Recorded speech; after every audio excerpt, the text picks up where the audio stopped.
تو یہ معاملہ ہے کہ کوئی بھی خبر ہو، کوئی بھی معاملہ ہو دنیا میں، اور کتنے مسائل ایسے ہیں کہ ان کی تحقیق نہیں کی گئی. جیسے یہ جو جنگ جمل اور جنگی صفین ہیں، ان میں وہ جو سبائی لوگ تھے، ان میں ایسے ہی ہوا کہ ان ظالموں نے مسلمان اجتماعیت کو ٹکڑے کرنے کے لیے یوں ہی سنی سنائی باتیں مشہور کرنا شروع کر دیں. اب وہ جو جنگ ہوئی آمنے سامنے مسلمانوں کو دیکھیے، وہاں تحقیق نہ کی گئی. ایک تقدیر بھی چیز ہے، وہ ایک علیحدہ موضوع ہے. تو وہاں ان کو موقع مل گیا، شیطان کو. مسلمان آپس میں لڑے، شہید ہوئے، اور نقصان اس کا ہوا، اسلام کا ہوا. اور بعد میں جب اس بات کی تحقیق کی گئی تو وہ جن ظالموں نے یہ سازش ڈالی تھی تو وہ بے نقاب ہوئے. اور معاملہ دیکھیں کتنا دور تک چلا گیا، آج اس کو تاریخ میں کیا رنگ دیا جاتا ہے.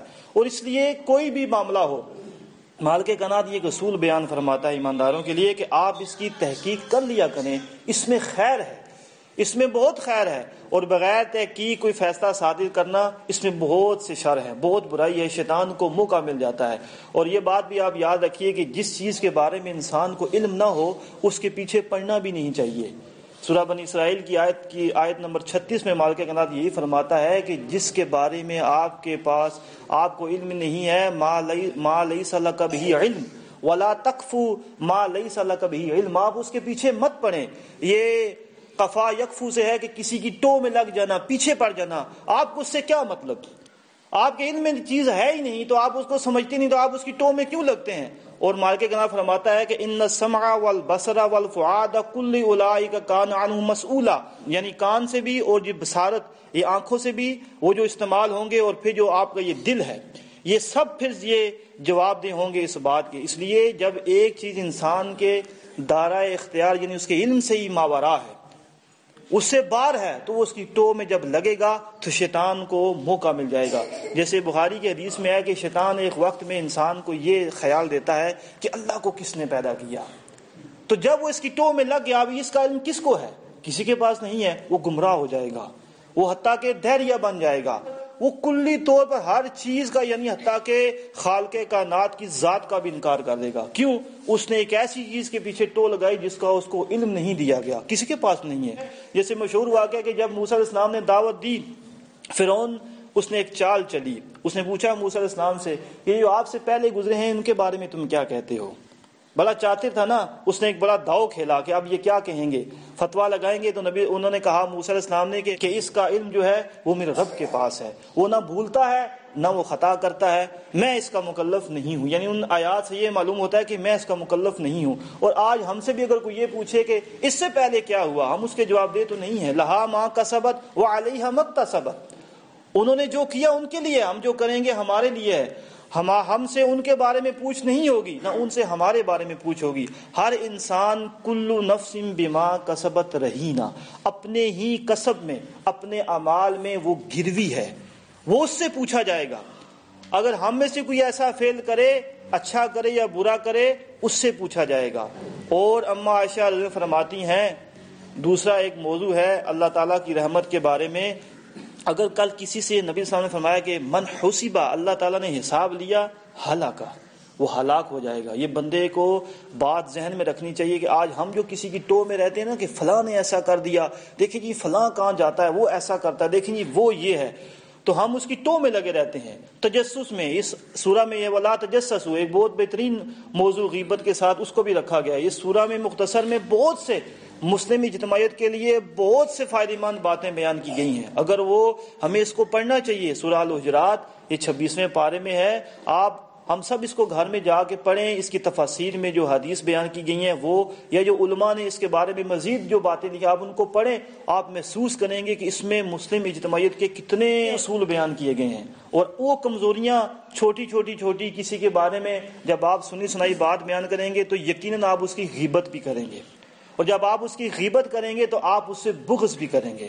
جب آپ اس کی بغض کریں گے تو آپ سے اس کی انبن ہو جائے گی، حتیٰ کہ آپ لڑنے مرنے مارنے پر تیار ہو جائیں گے. اس کے بارے میں برا گمان بھی آپ اس میں قائم کر لیں گے. اس کے بعد اور آپ میں اور اس میں، اور خاص کر اگر وہ دونوں ایک ہی دین کو ماننے والے ہیں تو پھر بہت بگاڑ پیدا ہوگا، شیطان کو موقع مل جائے گا. اور یہ کام اگر افراد سے نکل کر حکومت کے لیول پر چلا جائے تو پھر ایسا فساد برپا ہوتا ہے تو پھر رکنے نہیں آتا، نہیں رک سکتا۔ وہ تب ہی رک سکتا ہے کہ جب کسی بھی خبر کو، کسی کے بارے میں کوئی ہو، وہ بندہ اس کی تحقیق کر لے، اچھا گمان پہلے رکھے اپنے بھائی کے بارے میں۔ اگر اس پہ کوئی الزام لگاتا ہے تو ملزم اور الزام علیہ دونوں کی باتیں سننے کے بعد ہم ایسے ہی فیصلہ کر دیں گے تو پھر ہمیں ندامت کا سامنا کرنا پڑے گا۔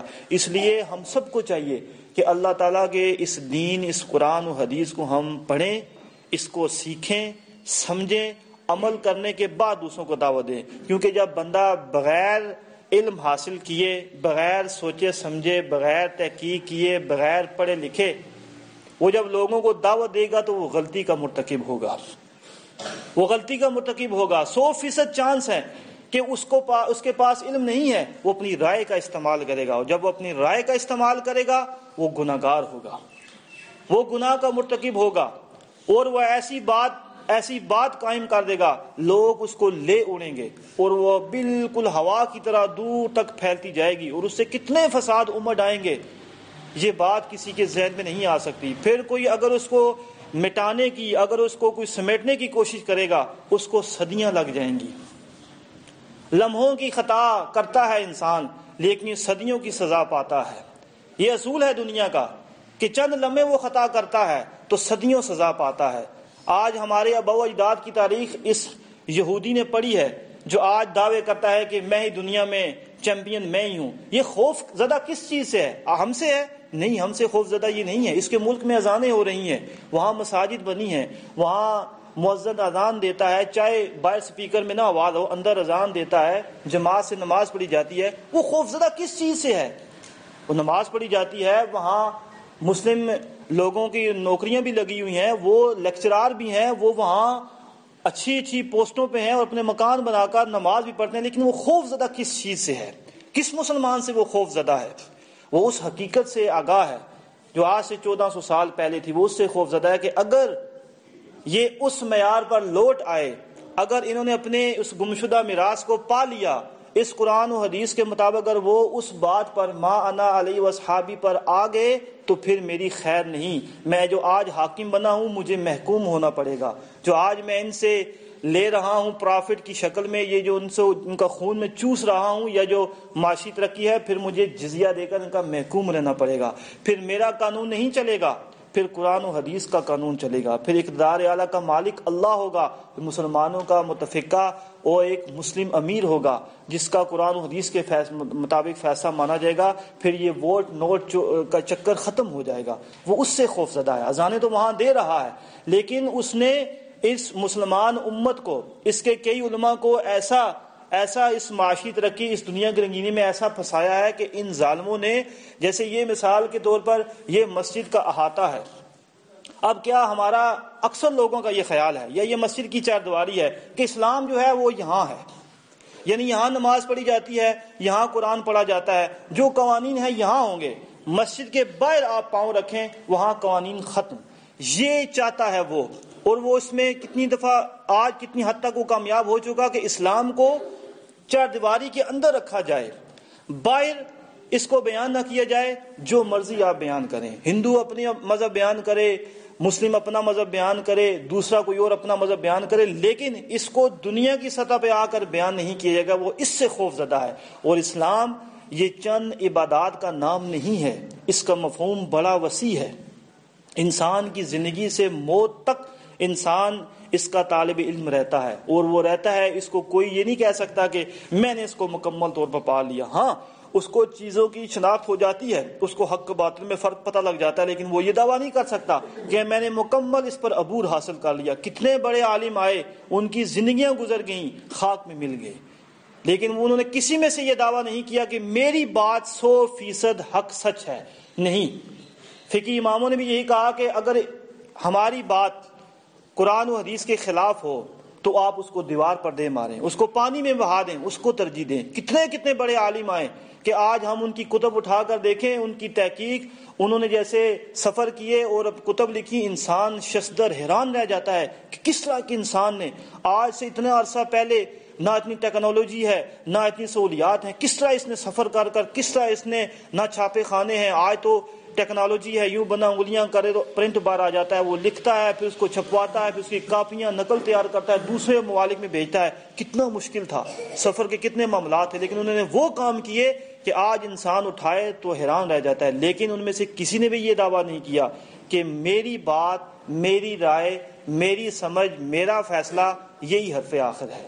ہر ایک نے کہا کہ قرآن و حدیث کے مطابق جو بات ہے وہ ہے، غلطی جو ہے وہ ہماری طرف سے ہے، حق اللہ اس کے رسول کی طرف سے ہے۔ ہر ایک نے یہ اصول رکھا، اور آج بھی جو اس اصول پر قائم ہوگا وہ خیر کا طلبگار ہے، اور جو اس سے ہٹ کر اپنی رائے، اپنی مرضی، اپنی سمجھ سے فیصلہ کرے گا وہ نقصان اٹھائے گا۔ تو ہم سب کو چاہیے کہ اس قرآن و حدیث کو پڑھیں۔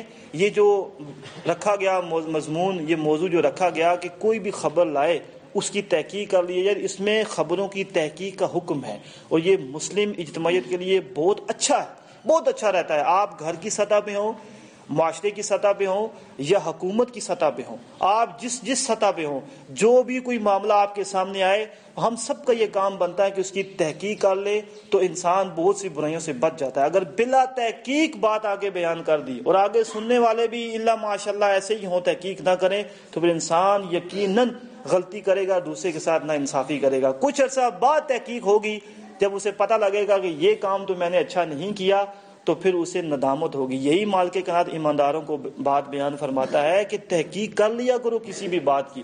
وہ تو ایک مناسبتاً واقعہ لکھا گیا، لیکن اس سے مراد وہ کوئی تخصیص نہیں ہے، یہ حکم عام ہے، عام حکم ہے قیامت تک، اور اس میں مسلم معاشرے کے لیے بڑے اصلاحی پہلو بیان کیے گئے ہیں۔ مالک کائنات سے دعا ہے کہ اللہ تعالی ہمیں قرآن و حدیث کے مطابق عمل کرنے کی توفیق دے۔